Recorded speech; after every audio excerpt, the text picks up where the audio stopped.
जय हिंद दोस्तों, स्वागत है आपका फिर से आपके अपने यूट्यूब चैनल स्क्रॉल माइंड पे। तो दोस्तों आज हम बात करेंगे यहाँ पर आपके कुछ इंपॉर्टेंट्स जो बिल्कुल आने वाले चैप्टर जिनसे सवाल आने ही आने आपके एसएससी सिलेक्शन पोस्ट फेज़ 8 के एग्जामिनेशन में, जो आपका एग्ज़ाम होने वाला है, ठीक है, नवंबर में। तो उसमें मैं आपको कुछ इंपॉर्टेंट टॉपिक्स बताऊँगा, चाहे जीके के हों, चाहे वो इंग्लिश के हों, चाहे वो मैथ्स के हों, ठीक है। तो चलिए दोस्तों बात करते हैं। और इसी के साथ ये कुछ इमेजेस आए हुए थे ग्रुप के अंदर, तो मैंने सोचा कि इनको लेकर ही वीडियो में बताता चलूँगा और आप कुछ अच्छी चीज़ें सीखते चलेंगे, ठीक है। तो सबसे पहले मैं बात करूँगा दोस्तों मैथ की। देखिए मैथ में आपको करना क्या है, मेरे को आशा है कि आप अपनी तैयारी पूरी की पूरी अच्छी तरीके से चल रही होगी आपकी। तो देखिए 3-4 चैप्टर ऐसे हैं जो मैं आपको बताना चाहूँगा। आपका एक तो SPCP मान लीजिए, सवाल बनना पक्का तय है। आपका ट्रेन स्पीड टाइम डिस्टेंस वाला जो आपका है उसमें से सवाल आना है, ये आपको तैयार करना है, ठीक है। रिवीजन आपका बहुत ज़रूरी है दोस्तों, अगर आपको एग्ज़ाम क्रैक करना है तो ये मैं बिल्कुल बता दे रहा हूँ आपको। और आपको भी पता है, ऐसी बताने वाली ज़्यादा बात है नहीं। फिर आपको जो एक परसेंटेज है, परसेंटेज आना है, सवाल आपका आना ही आना है यहाँ से भी। और दोस्तों जो आपका हमारा एडवांस मैथ है उससे सवाल आएंगे, तो मैं आपको बताना नहीं चाहूँगा, बस एक दो मैं बताऊँगा आपको। ट्रिग्नोमेट्री आपकी है ना, ट्रिग्नोमेट्री से सवाल आएगा। और दोस्तों जो मैथ के और टॉपिक जो बचे हमारे, बोट एंड स्टीम जो वाला हमारा चैप्टर है, बोट एंड स्टीम हो गया, पाइप एंड टंकी वाला हो गया, है ना, पाइप एंड टंकी वाला। तो ये दोस्तों 8 से 9 टॉपिक हो जाएंगे। अगर आप इन्हें भी कवर कर लेते हैं तो आप अच्छा स्कोर कर पाएंगे 25 में से, ठीक है। चलिए, और एडवांस मैथ को मैंने आपको ट्रिग्नोमेट्री आपको बता ही दी है। और हो सके तो आप व्रत को अच्छी तरीके से पढ़ लीजिएगा, सिंपल व्रत, जैसे कि इस तरीके से ये व्रत। और इसके अंदर जैसे कि हमने यहाँ पर त्रिभुज बना दिया, तो जैसे कि थोड़ा बहुत बाह्य कोण वाला, मतलब कि समझ रहे हैं आप जो मैं आपको बताना चाह रहा हूँ, डायरेक्टली आपसे एंगल पूछ सकता है, ठीक है। अब चलिए, अब मैं आपको बता देता हूँ जो आपका जीके वाला पोर्शन है उसको आपको क्या करना है। तो जीके वाले पोर्शन में दोस्तों आपको देखिए, मैं सबसे पहले साइंस का वेटेज बता दूँ आपको। साइंस यदि आपने पढ़ रखी है, और कंप्यूटर, आपको कंप्यूटर साइंस से सबसे पहले बात करूँगा। तो देखिए दोस्तों, ज़्यादा क्वेश्चन नहीं, 3 मैक्सिमम क्वेश्चन, तीन तीन आएंगे नहीं, जो मैं आपको बता रहा हूँ, 2 से 3 क्वेश्चन मैक्सिमम आपको बोल रहा हूँ मैं। तो ये आपको कर लेना है जिस तरीके से, वो भी स्टैटिक में से पढ़ना है ज़्यादातर साइंस में भी। जैसे कि आपको नौसा दर है ना, नौसा दर का डायरेक्टली फॉर्मूला पूछ लिया आपसे। और अभी अभी CHSL में भी कुछ ऐसे पूछे गए थे, है ना, डायरेक्टली नाम याद नहीं है मेरे को, सूत्र पूछे गए थे डायरेक्ट, है ना, केमिस्ट्री के अंदर। मैं केमिस्ट्री की बात कर रहा था दोस्तों, सॉरी, फिजिक्स वगैरह अगर मुंह से निकला हो तो, शायद निकला नहीं है फिजिक्स, वैसे तो साइंस की बात कर रहा था। और आपका जो बायोलॉजी है ना, बायोलॉजी से भी क्वेश्चन आएगा, बिल्कुल बायोलॉजी से क्वेश्चन आएगा। और जो हमारा आवर्त सारणी चल रही है मेंडलीफ की दोस्तों, उससे क्वेश्चन बनना तय है, क्योंकि CHSL में भी देखने को मिला है वो क्वेश्चन। और जो अभी अभी एग्ज़ाम चल रहे हैं उसमें भी क्वेश्चन आ रहा है ये, कि आधुनिक सारणी हमारी किसने दी थी, ठीक है। इस तरीके से आपको मोस्ले मेंडलीफ में कंफ्यूज कर सकता है, तो आपको ये क्लियर करके चलना है।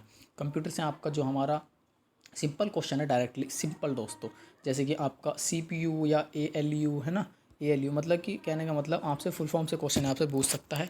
जो आपके डैम है ना दोस्तों, डैम है आपका। और ज़्यादा कुछ नहीं, एंशिएंट हिस्ट्री में ज़्यादा कुछ नहीं आएगा, यहाँ आपको ध्यान रखना है। जो हमारा स्टैटिक का पार्ट है वो आप अगर तय कर लेंगे अच्छी तरीके से, तो मामला सेट हो जाएगा आपका। कैपिटल वगैरह और राज्यपाल, राज्य की राजधानी कौन क्या, में आप इसे अच्छे तरीके से कर सकते हैं। तो दोस्तों समझ रहे हैं मैं आपको क्या बताना चाह रहा हूँ, तो अच्छे तरीके से आप इसमें कर पाएंगे, ठीक है। चलिए, तो ये आपका हो चुका। और चलो और थोड़ा मैं डिस्क्राइब कर देता हूँ। तो जो हमारा जीके के अंदर मैं बात बता रहा था आपको, डैम तो हमारा वगैरह हो चुका था। जो हमारी सेंचुरी है ना, सेंचुरी में आपको कुछ मोस्ट बता दूं, मेरे को याद है तो, शायद आपकी चिल्का बर्ड सेंचुरी है ना, Chilka bird, Pulicat bird sanctuary, एक हमारी सलीम अली बर्ड सेंचुरी है दोस्तों गोवा के अंदर। और सलीम अली में कन्फ्यूज़न हो जाता है, सलीम अली हमारी एक गोवा वाली बर्ड सेंचुरी है। और जो हमारी सलीम अली अभ्यारण्य है वो जम्मू कश्मीर में, ठीक है, जम्मू कश्मीर में, ये आपको ध्यान रखना है। तो ये देख लेना आप। चलिए, और रीजनिंग की बात बताएं तो रीजनिंग में दोस्तों आपको, रीजनिंग तो देखिए आपको प्रैक्टिस से ही आएगी, ये मैं आपको बता दूं। रीजनिंग तो आपको प्रैक्टिस से ही आएगी, यदि आप प्रैक्टिस अच्छी तरीके से करेंगे। आकृति वाली नॉन वर्बल रीजनिंग जो होती है, नॉन वर्बल रीजनिंग, उसको अच्छे तरीके से करेंगे तो बात आपकी बन जाएगी। आकृति फिगर वाली में आपको कोई टेंशन नहीं होगी। और जो हमारा ज़्यादा वेटेज देखने को मिल रहा है रीजनिंग के अंदर, मैं आपको बता दूं, तो आपको जो हमारा सीटिंग अरेंजमेंट है ना, सीटिंग अरेंजमेंट है, ये आपको करना है। और दोस्तों ज़्यादातर थोड़ा मिसलिनियस क्वेश्चन पूछ लेता है वो, और CHSL में भी पूछे जा रहे हैं क्वेश्चन मिसलिनियस। तो मैं आपको बता दूं, मिसलिनियस में आपसे थोड़ा क्या, मिसलिनियस तो नहीं बोलूँगा, लेकिन घुमा सकता है वो क्वेश्चन उसके अंदर भी।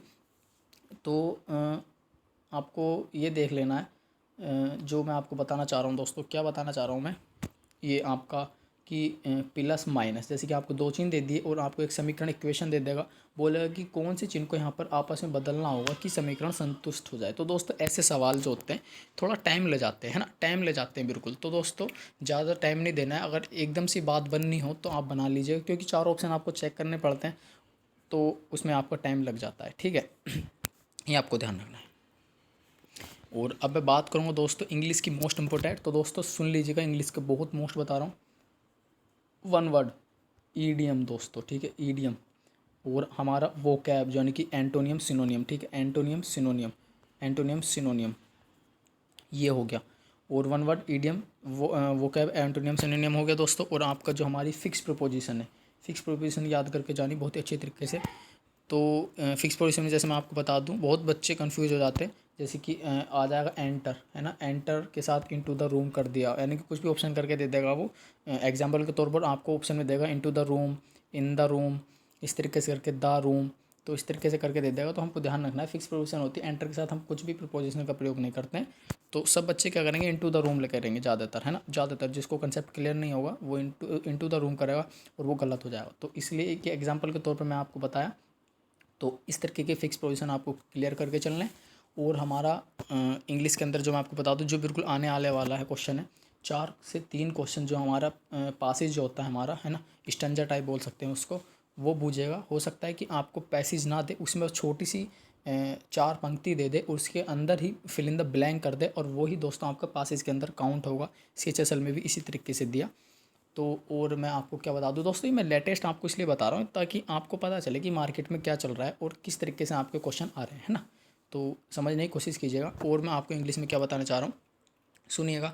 तो फिल इन द ब्लैंक, और ये तो हमारा हो गया। और दोस्तों एक क्वेश्चन एक्टिव पैसिव और एक क्वेश्चन हमारा डायरेक्ट इनडायरेक्ट नरेशन जिसको हम बोलते हैं, यहाँ से बिल्कुल पक्का तय बनेगा, ये आपको ध्यान रखना है। तो दोस्तों कुछ छूट गया हो तो आप बताइएगा, एक दूसरे की हेल्प कीजिएगा।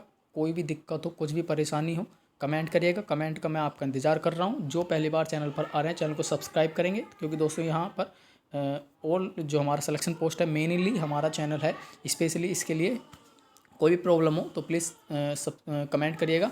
चैनल को सब्सक्राइब करना मत भूलना। वीडियो को लाइक कर देना, पसंद आए तो डिसलाइक करना यदि ना पसंद आए तो, ठीक है दोस्तों, थैंक यू।